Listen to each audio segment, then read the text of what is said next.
Hey, hey, happy Thrive Thursday, Success and Fulfillment Circle family. And I'm excited for what I'm going to be sharing with you today. As you've seen in the title, this has everything to do with positioning your brand in a premium way. So, premium brand positioning and utilizing a brand model to really help figure out what differentiates you from the market, and why people will come to you as a premium brand that's different from the others, how to really make yourself stand out in those ways. So when it comes to a premium brand, we've talked before on a lot of our one-on-ones about sometimes this fear of success when we are getting busier and more stuff, more opportunities are going to be coming our way. As you become that leader in your marketplace and you are more consistent on social media, more consistent with your marketing, you're going to get a lot more business, if everything works out the way you're trying to, coming in your direction. But at the end of the day, we know that we only have so much time and energy personally as one person, dependent on what your support team looks like, aside from just an assistant, is seeing, where you want to be positioning your brand and where you might be able to utilize either referrals within your industry, or whatever kind of teamwork or expanding your team that might be, but really being able to put yourself and position yourself to be able to kind of work smart instead of work hard. As they say, you're still working hard, so I don't like just saying that term, but really what I mean by that is being able to feel that fulfillment in your life and in your schedule by increasing the individual value of each of the sales that you have. So for example, obviously in real estate, if you're selling a $1 million property and somebody is planning on giving you 5% commission for that, that's $50,000. And if you're trying to increase your brand position and be able to get a listing, say that's a $2 million property, that's someone paying you $100,000 in commission that they would have gotten, say they had other opportunities for, FSBO, like we know, for sale by owner, or, some of these other opportunities that are coming up in other places, like online, websites where you can sell things yourself and things like that. So, and again, that kind of falls in line with the FSBO thing, but it's more of like the online generated options for that. So really, what sets you aside in the marketplace for someone to go to you for that? And likewise, positioning yourself so that the only opportunities coming your way are not these, say, the smaller, the things that are going to keep you very busy and maybe drain a lot of your energy and not really put into, where you need to be able to, obviously earn so that you can have more of the impact that you want. We've had conversations, each of you, with, as far as the finances go with things, we know that the money follows when you're doing things for the right reason. But there's also an ever-growing segment of the population that is really eager to pay for higher quality service and that customer service, when they have the products and services there available to kind of make it, whether it be easier for them, and really outlining why that's better for them than other options. So I say all of that because you want to really be able to see, position yourself, like I say, in the marketplace of knowing the value of what you're putting out there and not discounting those services either. So just because you're charging this certain amount for your service, don't say, well, to get more clients like that, I'm going to discount my service, or negotiate in those kind of ways. And that really is the last thing that you want to do, because at the end of the day, money is attracted to confidence rather than desperation. That's one of the quotes that I had gotten from this Marie Forleo training that I had done about this brand positioning. And it is so true if you think about it. And you really wanted to go for this high-end service, and then they said, you know what, never mind, we'll give it to you for $5. Something is going to feel a bit skeptical to you in that, and they obviously maybe they don't know their value, and you recognize that it is an exchange of value for value. But in addition to that, you want to know that you are going to be able to exceed their expectations, and that is what your brand is known for as well. So being able to find the ways that you're going to be able to do that, and really exceed their expectation and not create confusion around your brand by discounting your services and, really like making it look like a desperate move, and in that way as well, a lot of times you actually attract those less than ideal customers that you really may not enjoy serving as much as the people that you're trying to attract with that premium brand, the people that are, ready to sell their property, the people that really are, the people, like you say, that are motivated to use your services. Those are the people, when you hold on to what that brand is, those people are the ones that are going to be coming to you and wanting to utilize those services as well. So all of that aside, how do we differentiate ourselves and our brand in our market, right? So this is really where the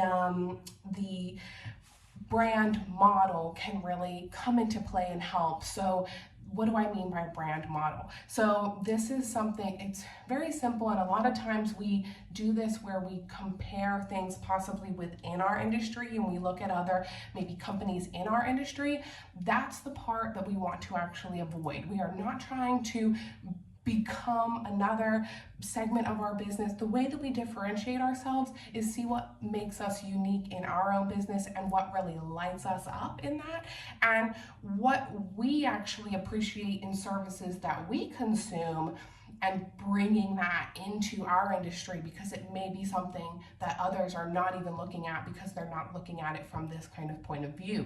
So with the brand model, that's where you would select ideally 3 businesses. So start with one, obviously, and really focus on that. But it's helpful if you can use a few, because there might be different things that you pick from this.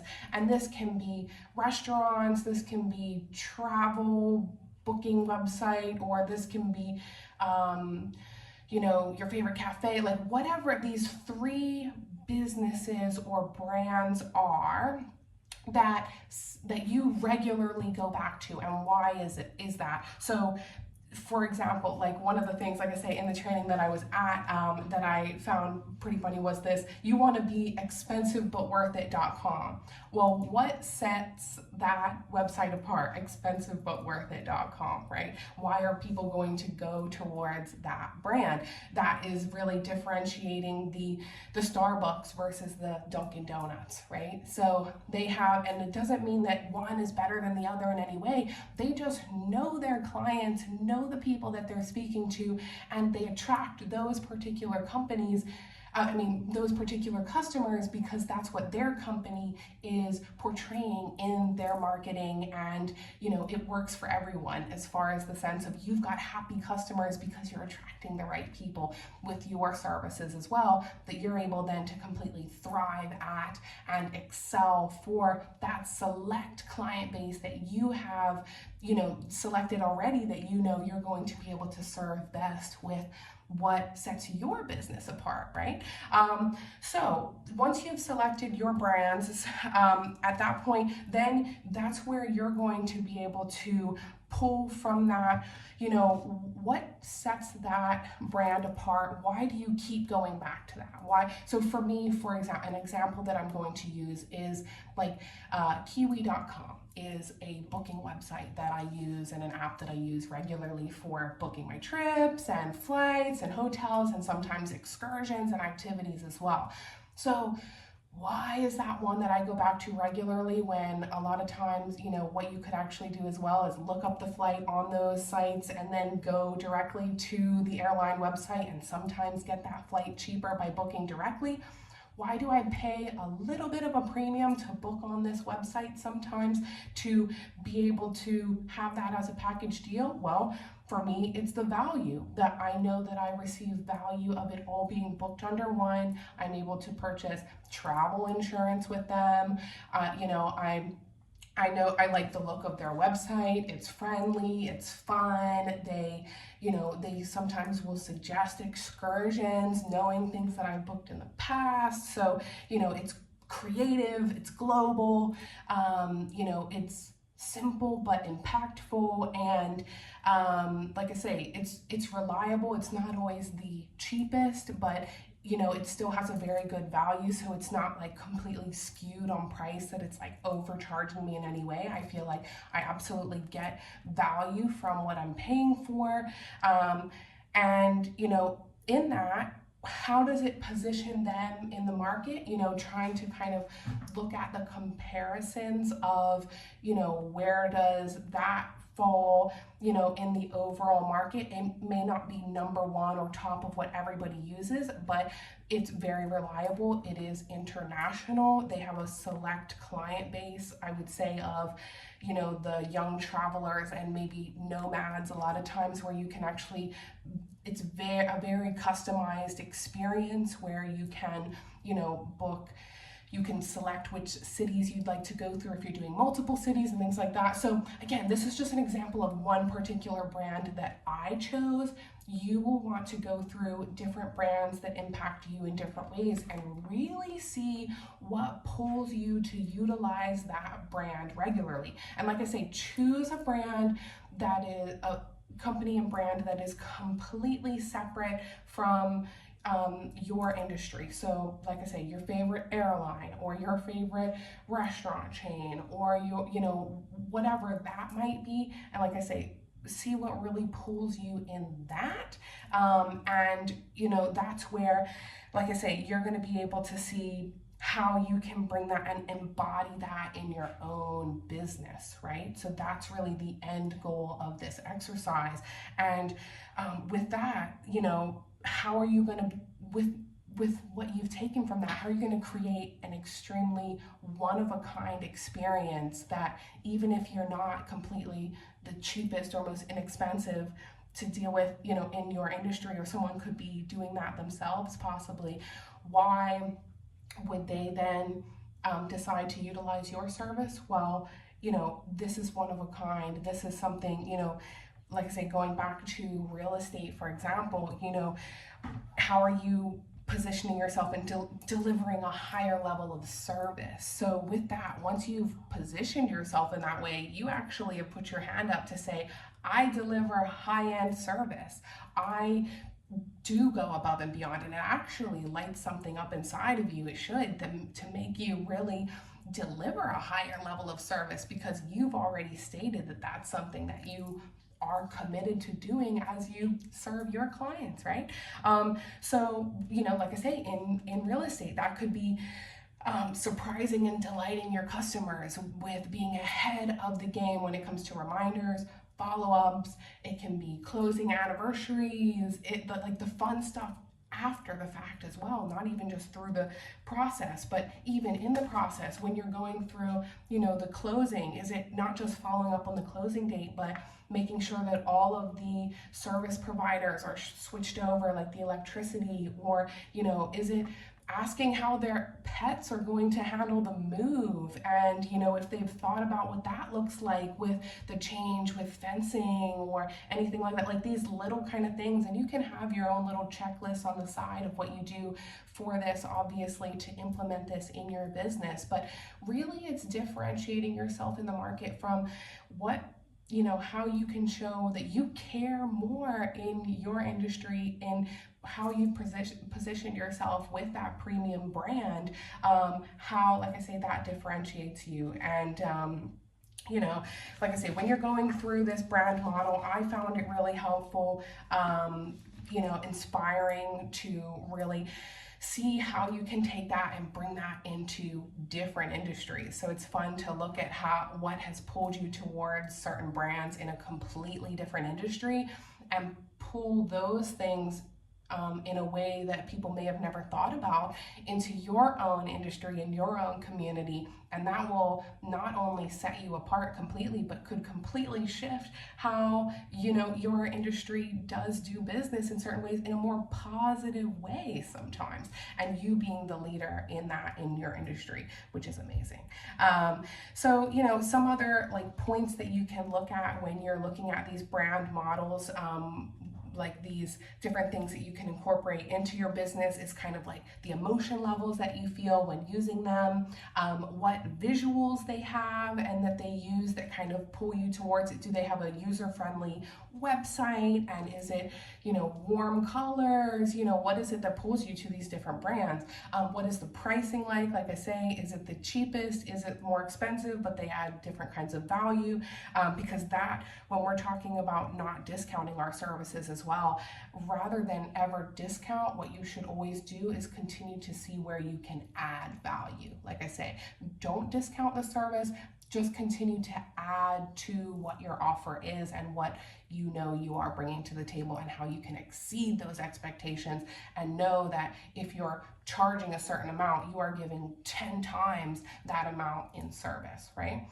So that kind of things, those kind of things when it comes to pricing. And then, like I say, your market positioning, and their levels of communication, how quickly they get back to you, these different brands, and what that expectation looks like, how individualized that service is, or if it can be, auto-generated, if that works for you in the meantime while someone's working on something. Is there kind of opportunities for package deals? What's the customer service experience like, and how does that differentiate from other similar companies in that same industry? And then the other added values and like the value as it relates to that price that you're paying.